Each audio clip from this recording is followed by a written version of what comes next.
Yo, Ray here, your boy, your guy, your dude, your loved one.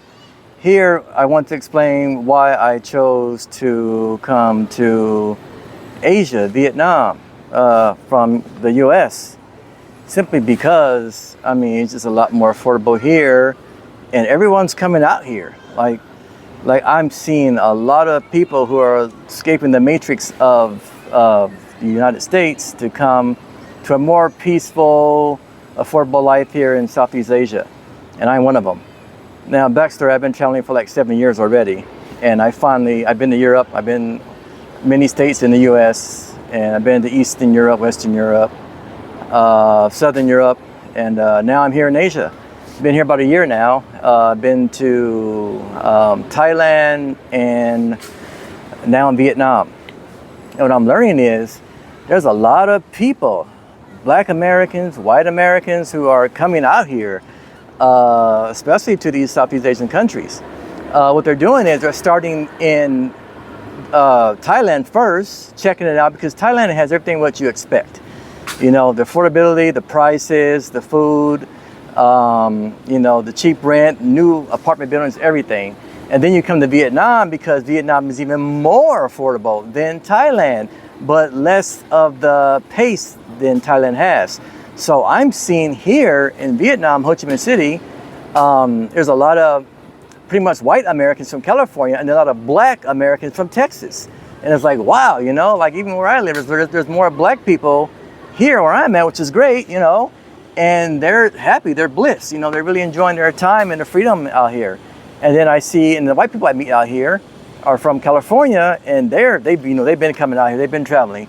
And so, yeah, especially what's going on in the U.S. right now, with all the, the government trouble, government shutdown, and they're taking away people's food stamps, the EBT card and stuff like that. A lot of people are becoming digital nomads and expats in these countries like this, in these affordable countries, and I'm one of them. But I've been doing it for almost 7 years now, and yeah, I see the it's increasing. Like, I'm surprised when I see, wow, you're from the States. Wow, you're from California, Texas. Like, wow, okay, cool, welcome. So yeah, so people are really trying to escape the matrix and trying to find a better life outside of the States. Now, I am optimistic, with what's going on with Trump and all that. I believe he's trying to make America great again, but it's going to take time. And during that time, I'd rather be out over here, relaxing, peace and tranquility, and amongst the Asians, because they really know how to, chill and peace. And they're one of the longest living races of people on earth. And they eat a lot of greens and vegetables, vegetables first before meat and beef. Now, they do eat a lot of pork, beef, and meat and all that stuff, but they always got a lot of fresh vegetables on their plate before anything. So, your health will definitely improve out here. And it's family oriented. And like I said, a lot of Westerners, even not only Westerners, but, people from other countries, like Europeans are coming out here. I see Aussies, Australians, they come out here. Like, I'm seeing like a whole flux of different countries that once were the place to be back in the 80s and the 90s and early 2000s. They're all living out here now with a better life, affordable rent, nice apartment, everything going good, and so I just want to make this quick video on one of the reasons why I came out here. Being ex-military, I get a monthly pension. Now, back in California, where I'm from, originally I'm a Creole guy from Louisiana. My family is from, my mother is from Lake Charles, Louisiana, and my dad is from San Antonio, Texas. And quick backstory, they came to California during the rush of the 50s and 60s and the 70s. Everyone was going back to California for the gold rush. Well, they're not that old, but they are part of that trend back in the 70s and 80s. So long story short, born and raised in California, but I'm a Creole guy from, the southern states of Louisiana and Texas combined. So, ex-military, so I get a pension once a month. And back in California, that pension, it doesn't go far at all. It really doesn't. The cost of living is increasing. People like myself who are middle class, it's just unaffordable. The rent is high. The homelessness, the crime, it's just not a good fit for, for some of my stature and many other people who are in my age group category. And so a lot of middle-class Californians are either going back east to other states or they're going overseas to a better life. And yeah, because it's just more, it's just more better. You gotta play the game nowadays because think about it, the earth is over 8 billion people now on the earth. 20 years ago, there was only like 5 or 6 billion. The population keeps increasing, so more people, more demand, more demand, more supply, more demand, and people are, stressing out and getting, bad mental health because there's too many people in these big American cities. So people are escaping. And yeah, so like I said, I'm surprised when I've been here in Vietnam about 1 year now, and I lived in Thailand, Bangkok for about 3 months before I came to Vietnam. And I see that's the trend. People are going to Thailand, staying a few months, and then coming here to Vietnam. Now, why are they doing that? Because the new visa rule that's going on in Thailand. As an American or a Westerner of any country, of a Western country, you can come to Thailand and stay only now 2 months without a visa, and then the third month you got to go down to immigration office and sit down there all day and apply, pay additional fees, and apply for an additional 1 month. And now it increases your total to 3 months there. Thailand's great food, great people, great entertainment, very affordable, nice modern apartment buildings, great cool malls. It's a really great, I really love Thailand. But why I chose Vietnam, because with Vietnam, Westerners can stay here for 3 months without having to do a border run or a visa run to another country in order to come back. So it's just my own preference. And Vietnam has really great food too, healthy food, as I mentioned earlier, fresh veggies, good friendly people, and they're always happy to see foreigners here and expats, and they can practice their English and language. So they really enjoy talking to me and stuff like that.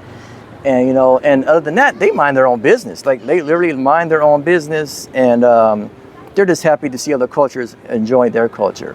So I chose Vietnam because I can stay here 90 days before I have to do a visa run to another country or a city.